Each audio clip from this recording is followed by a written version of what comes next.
Berdasarkan survei yang dikeluarkan oleh Lembaga Survei Indonesia, saat ini survei dari mantan Gubernur Sumatera Selatan Herman Deru yang akan maju kembali di pilkada mendatang masih cukup tinggi.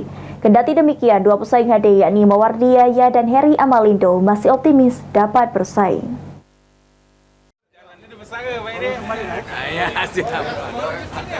Survei yang dikeluarkan oleh Lembaga Survei Indonesia atau LSI menyatakan jika Herman Deru mantan Gubernur Sumsel yang akan maju kembali di Pilkada Sumsel, surveinya masih tinggi di atas 60%, bahkan masih sangat jauh.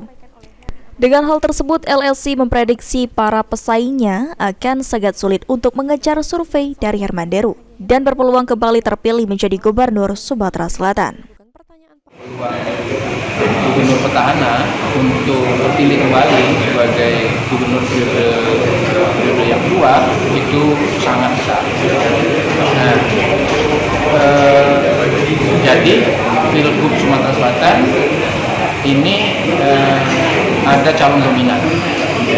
Kenapa ada calon dominan? Karena satu ada gubernur petahana yang dipandang sangat positif oleh masyarakat dari berbagai sisi. Yang kedua, tidak ada calon alternatif yang cukup kuat, cukup kompetitif untuk berhadapan dengan gubernur petahana itu.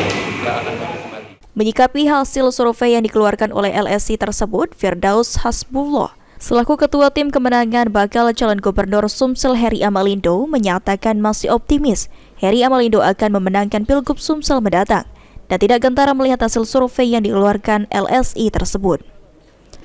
Karena yang survei dan menyuruh atau menyewa lembaga survei tersebut adalah mungkin Pak Ade, tim Pak Ade. Mungkin juga versi dari lembaga survei yang kita diminta untuk survei di beberapa partai juga beda juga. Ini kan seperti Golkar ya, belum mengeluarkan hasil surveinya. Jadi kita mempercayai nanti hasil survei yang memang ditunjuk oleh partai-partai yang kita daftar. Sementara itu, Amroh Muslimin, tim pemenangan dari bakal calon Gubernur Sumsel Mawardi Yahya mengatakan, wajar jika Herman Deru unggul dari survei LSI karena pernah menjabat sebagai Gubernur Sumsel dan telah dikenal oleh masyarakat.